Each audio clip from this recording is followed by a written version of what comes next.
My true story from New York. I inherited $5.20 mem after my husband passed. Luckily, I told no one because a week after my son's wedding, my deal came with a notary and blank papers to sign. She thought I was poor. I just smiled. I let her think that. Why is she still here?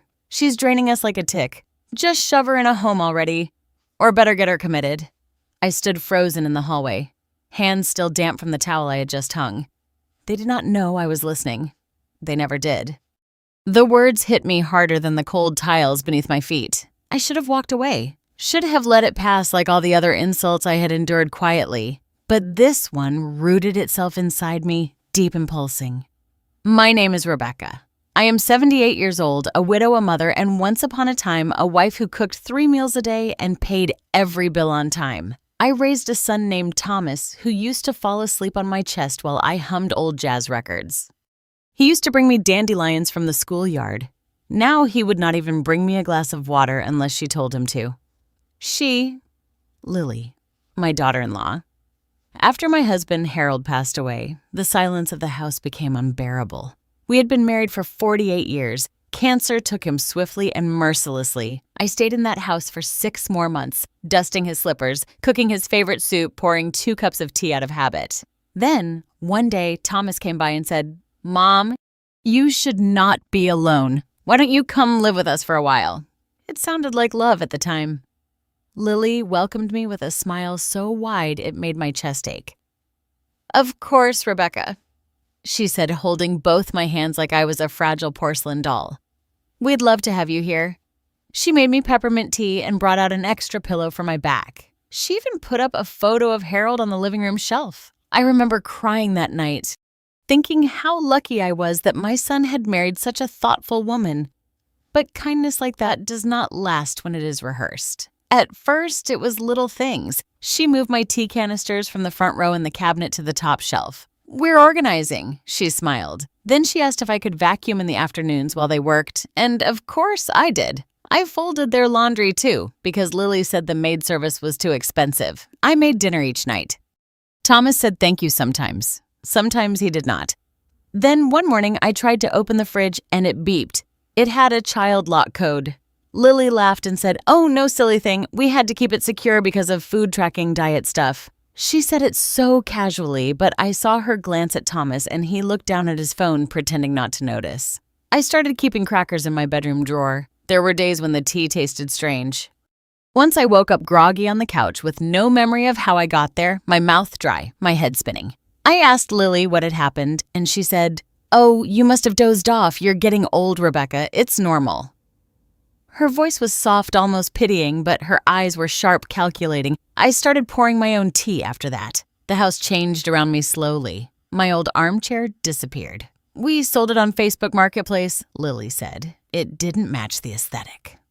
Harold's photo vanished from the shelf. My family cookbook lost during spring cleaning. They never asked me what I wanted to keep. My name was no longer mentioned during dinner conversations. I had become the background hum of an appliance, something noticed only when broken or in the way. Still, I stayed silent. I told myself this was just transition, adjustment. Grief makes you pliable, patient, foolish. But that morning when I heard her say those words, "She's draining us like a tick," something snapped. I remember the way she said it. Bored and annoyed, as if I were an ugly stain on their living room rug. I peeked around the corner, careful not to make a sound. Lily sat at the dining table, manicured fingers flipping through a glossy magazine. Thomas stood nearby, awkward and half-involved as always. "I'm serious, Thomas." She continued tapping her nail against her mug. "Your mother is not contributing anything. She sleeps, eats, and wanders around like a damn ghost." I didn't sign up for elder care. This is our house, our life. We want kids. We need space. We can't do that with her lurking around. Thomas sighed, but he did not disagree. "She'll say no," he mumbled. "She won't," Lily said. "She's too tired to fight. We just need a doctor's note or something. She's already halfway there. You saw how confused she was last week. I was not confused. I had been awake for 36 hours straight because the sleeping pills she had slipped into my drink had left me groggy and anxious, but I'd cleaned their bathroom anyway. "We get her evaluated," Lily went on, "and then if the results are promising, we proceed." conservatorship or whatever. At her age, it'll fly through. Thomas ran a hand through his thinning hair. I don't know, Lily. That's still my mom. She leaned in close, her voice low but slicing. She's not your mom anymore. She's a liability. Look at her. She talks to herself, forgets things, barely moves. She's halfway to the grave, and I'm not waiting till she drags us down with her. That was when I backed away, my heart pounding. I walked quietly back to the guest room and sat on the edge of the bed, hands trembling, mind spinning. They wanted me gone. No, they wanted me declared mentally unfit. They wanted me signed away like some abandoned piece of furniture so they could take control of what I wondered. What did they think I had? They thought I was poor. Good.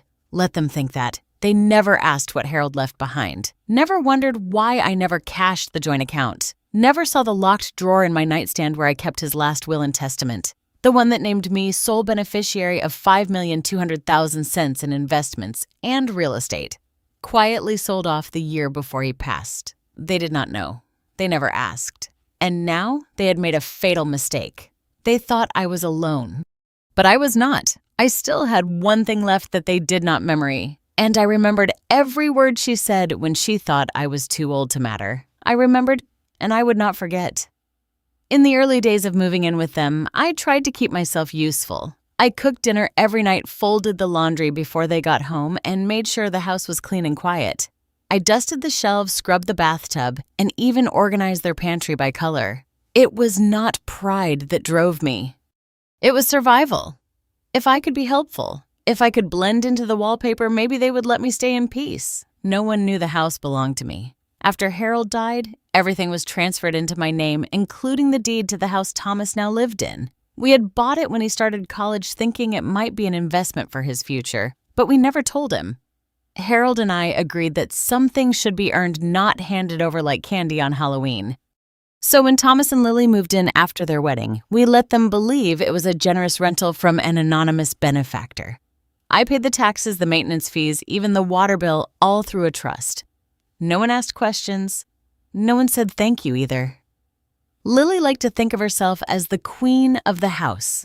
She had a taste for pastel furniture and Pinterest-style renovations. I often came home to find wallpapers, stripped cabinets replaced, walls painted in shades of beige I could not name. You smell like mothballs and regret, she told me one morning as I stood in the hallway clutching a basket of clean towels. I said nothing, just turned back toward the laundry room. She thrived on humiliation. It was in the way she'd loudly correct me when guests were over. No, Rebecca, we use the espresso machine now, not that drip thing. Or the way she'd talk about me like I was not even in the room. At dinner one evening, with two of her friends sitting around the table, she said, I swear having her around is like living with a museum exhibit. Everything smells like the past and it never shuts up. Her friends laughed. Thomas looked down at his plate and stabbed at his peas. He never spoke up, never defended me. Not once. You better die before Christmas, she said one afternoon while reorganizing the living room. We're redecorating. I was standing nearby dusting the windowsills. She said it so casually, like she was talking about replacing a throw pillow. I went to my room that night and cried not loud enough for them to hear. Of course, just quiet tears into the same pillow I had used for 30 years, the one Harold gave me, when we took our first trip to Cape Cod. The next morning, I began my quiet war. I did not yell. I did not confront. I simply started writing. Every word she said, I logged in a little notebook I hid beneath the drawer liner in my nightstand. December 3rd. She left crumbs on the counter. I should shove those crackers down her throat. December 10th. Thomas, if you don't talk to her, I will, and I won't be nice this time. December 17th. She wears that same sweater every damn day. I swear it smells like death. Words are weapons, and Lily had no idea I was collecting hers like bullets. But words alone would not be enough. I needed proof. So I took one of Harold's old picture frames, a heavy oak one with a floral border, and hollowed out the back just enough to place a mini voice recorder inside. I positioned it on the mantel in the living room, angled just so. Each night while they slept, I downloaded the day's audio to a flash drive I kept tucked in the lining of my purse. I gave it a label they would never check. Church hymns 198, 01987. For weeks, I kept recording. I captured her telling Thomas I was faking my forgetfulness, that I was exaggerating my age.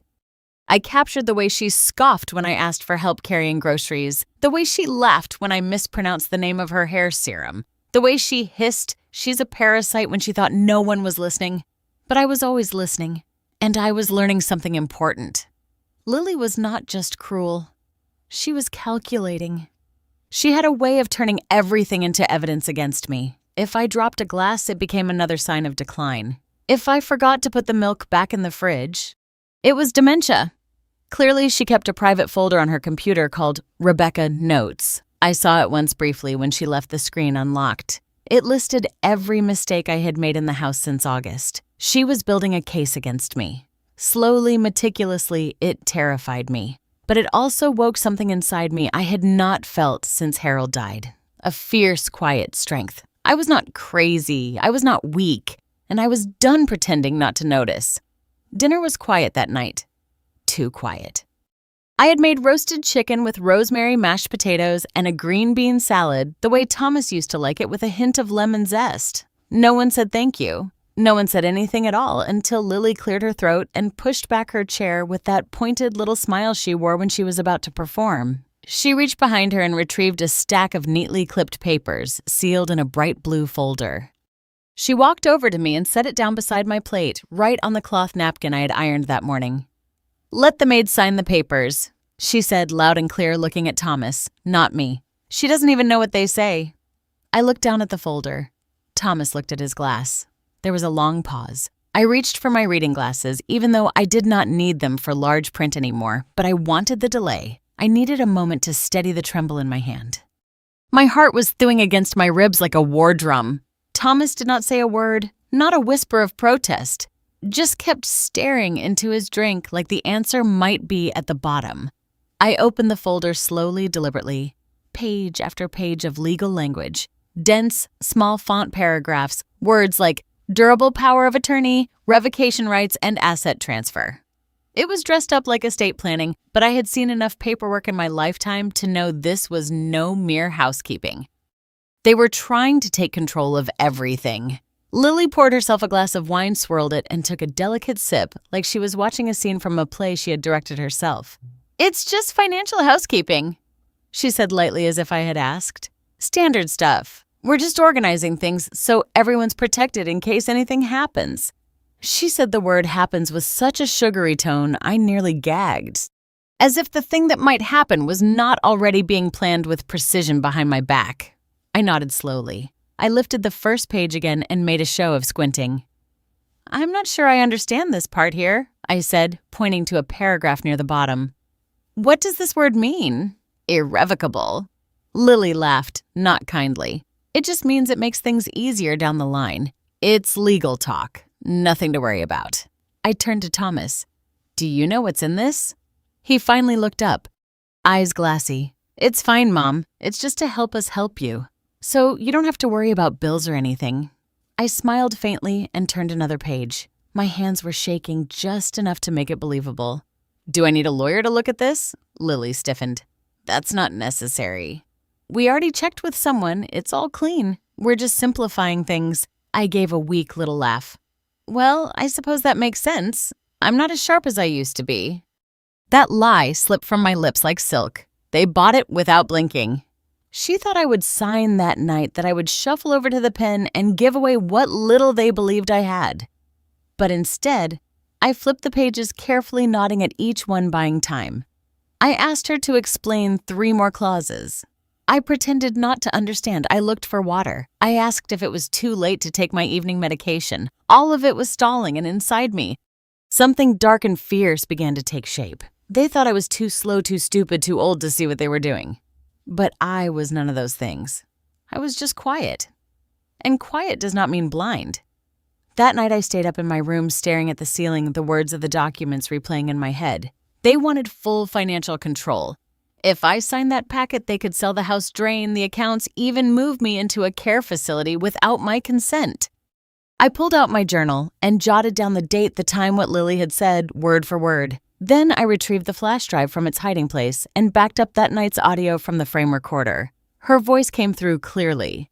"She doesn't even know what they say. They wanted me to disappear without a fight, but I had no intention of vanishing quietly. I began my own plan that night as I sat alone in my room listening to their muffled laughter downstairs. Let them think the maid could not read. Let them think the old woman would just sign. It started with a smile as most of Lily's traps did. "We scheduled a quick checkup for you, Rebecca," she said one morning over dry toast and silent tension, "just to monitor your blood pressure and general health. You know, at your age, it's important to stay ahead of things." She made it sound so reasonable, so caring, like I had been the one to ask. Thomas nodded along, barely looking at me. "It's just routine, Mom. Lily's friend recommended a clinic. They're really good with senior care." I knew better than to protest. Resistance only fed her performance. I nodded, smiled back, and sipped my tea, the one I made myself now always. I had stopped letting Lily serve me anything weeks ago. The appointment was set for Friday afternoon. Lily drove me there herself. She wore a beige sweater and oversized sunglasses, her voice high and falsely cheerful the entire ride. "This place is so great," she said, turning into a quiet medical complex tucked behind a row of upscale condominiums. "Dr. Myers is very gentle. You'll love her." She parked the car and came around to open my door like I was some honored guest, not a prisoner being walked into her own ambush. Inside, the receptionist greeted us with a bright smile and a clipboard. I noticed there were no charts on the walls about heart health or cholesterol, no posters about blood pressure or arthritis. Instead, everything read like a pamphlet for cognitive decline, understanding early dementia, how to prepare for memory loss. Bent to consider conservatorship. I glanced at Lily. She was texting. A woman in her 40s called my name, Dr. Myers. She had soft curls and clinical eyes. Her handshake was firm but impersonal. We went into a plain white room with 2 chairs, a small desk, and a digital recorder in plain view. There was no exam table, no stethoscope, no medical instruments at all. "I understand you've been experiencing some memory trouble," she said after I sat down. I blinked. "No, I've been quite sharp lately. I read a novel just last week." Dr. Myers smiled gently as if I had said something precious and irrelevant. "We just want to do a few short evaluations. Nothing stressful." She started with a memory test. Names, numbers, short sequences. Then came orientation, what day it was, who the president was, what city we were in. I answered everything correctly. Then came abstraction.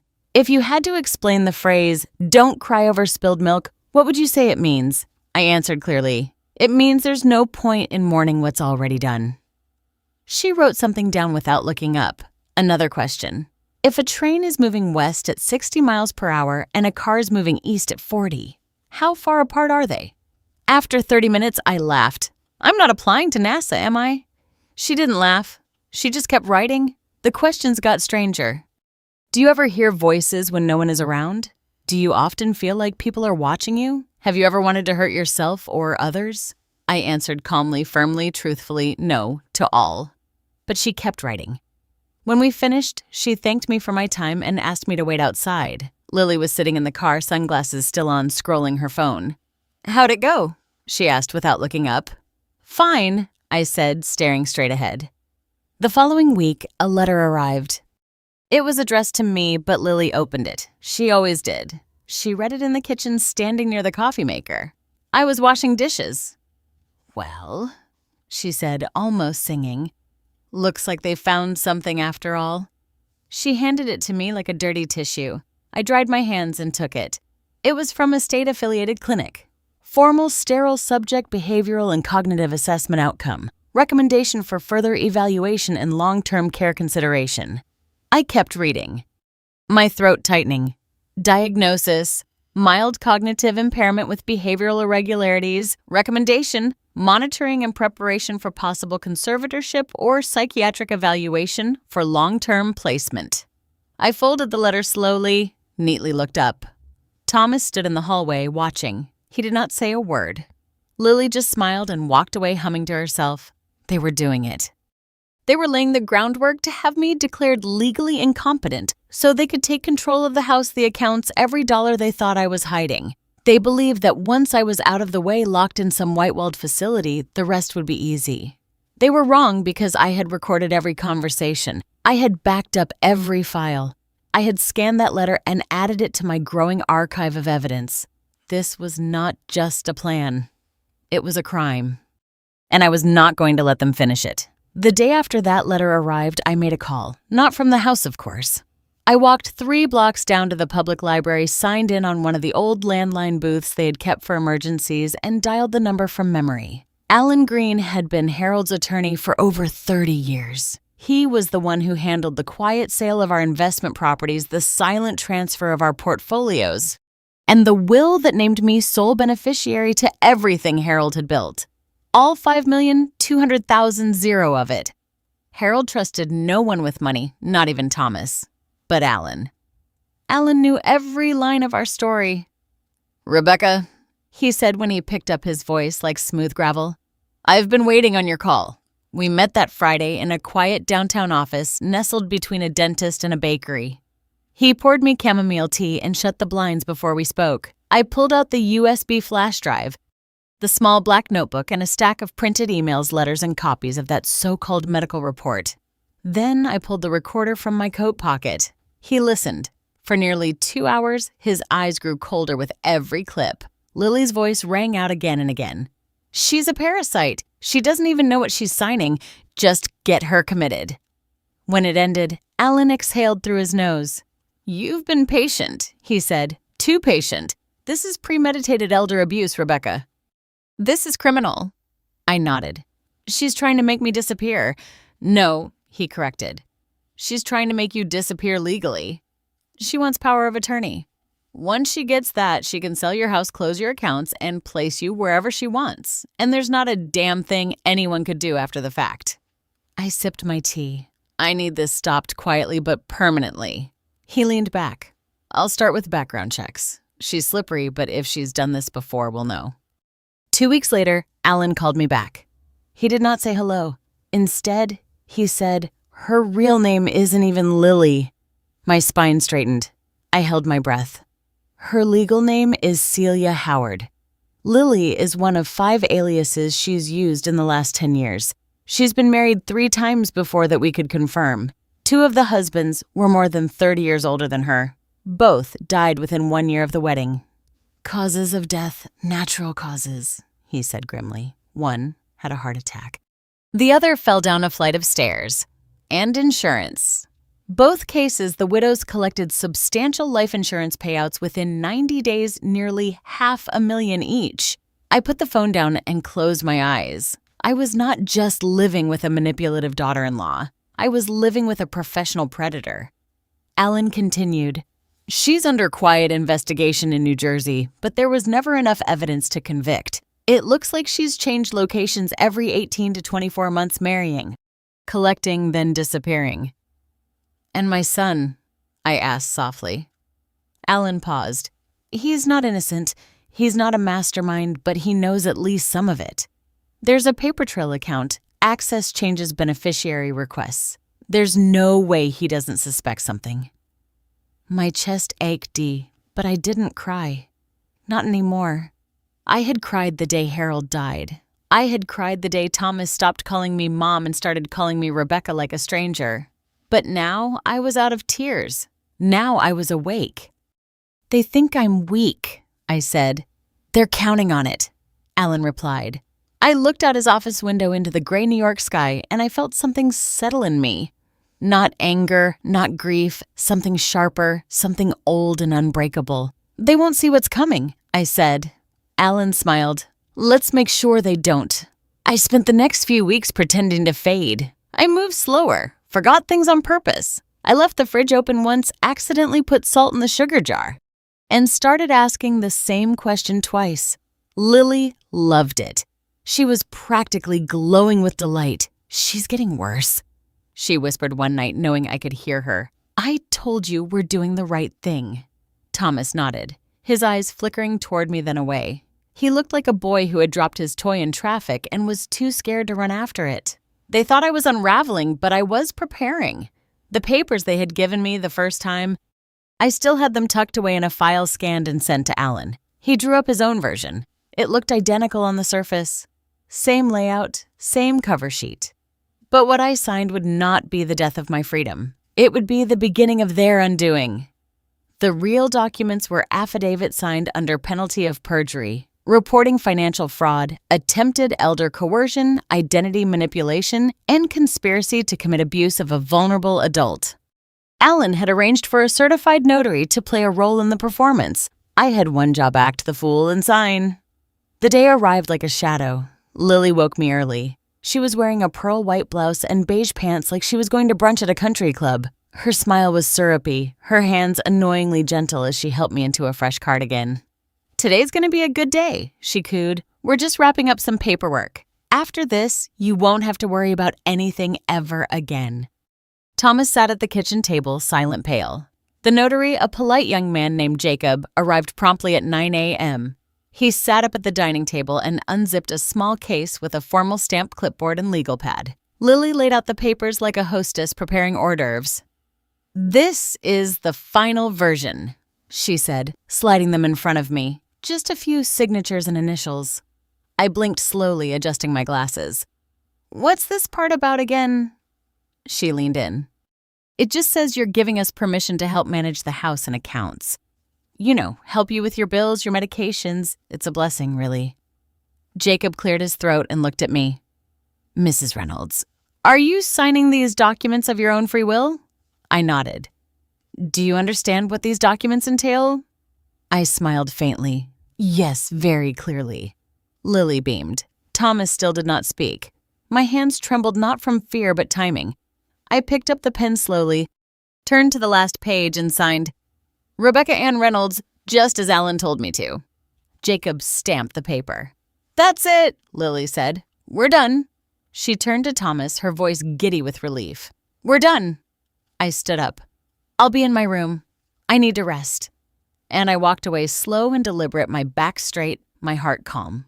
3 hours later, Alan filed everything not to probate court, but directly to the Attorney General's Office of Elder Affairs and the Federal Division of Financial Crimes. He submitted all recordings, photographs, transcripts, property records, Lily's background report, marriage certificates under other names, death records of her previous husbands, and the notary signed affidavit from me detailing the full extent of the fraud. We did not need to shout. We had everything. I was never the fool in this story. I was just quiet until it was time not to be. Exactly 1 week after I signed the storm broke. Lily had dressed in pale pink that day. Her hair was curled into tight, cheerful spirals. Her lips painted a soft coral. She looked like a woman who had never raised her voice or slammed a door. A woman whose children brought her flowers even if she had none. The school's annual parent association meeting was being held in a modest gymnasium not far from our neighborhood. Lily had been invited to speak a short 5-minute slot before the voting for Mother of the Year, an award given by the district to recognize excellence in parenting and community service. I suppose she thought her victory lap was about to begin. Thomas drove her there. He was wearing a navy blazer and a lost expression. I watched them from across the street, parked in the back of Alan's sedan, dressed in an old trench coat and wide-brimmed hat. No one noticed me. No one ever did when I did not want them to. Inside the gymnasium, folding chairs had been arranged in neat rows. A makeshift stage had been set up. PTA mothers fussed with banners and paper name tags. Lily took the microphone. She smiled to the audience like a queen on Easter morning. And then the doors opened. 2 men in dark suits entered first. Behind them, uniformed officers. The room went still. Gasps rose. A chair screeched backward. One mother clutched her pearls like something from a movie. Lily Howard, the taller agent, said, "You are under arrest for identity fraud, conspiracy to commit elder abuse, attempted financial theft, and interstate insurance fraud." Lily blinked. Once, twice, then the color drained from her face. I don't understand," she stammered, her voice cracking. "There must be a mistake." Thomas stood beside her motionless. His mouth opened, but no sound came out. The agents moved forward, read her rights, and placed her wrists in cuffs. The badge flashed. Cameras clicked. Someone's phone recorded it all. She did not look elegant anymore. Outside, the press had already begun to gather. Alan had sent anonymous tips to several local outlets, just enough to ensure the story would not disappear quietly, just like she had hoped I would. I stood behind the caution tape silent. She was led out the front door, and for one suspended moment, our eyes met. She froze. Her jaw tightened. I didn't smile. I didn't wave. I just looked at her the same way she used to look at me when I stood too long in the kitchen or took up too much space in the living room. Except now, the space was all mine. She broke eye contact first. Thomas turned next. He saw me. He took a step forward, just one, and then stopped. We stared at each other for several long seconds, mother and son.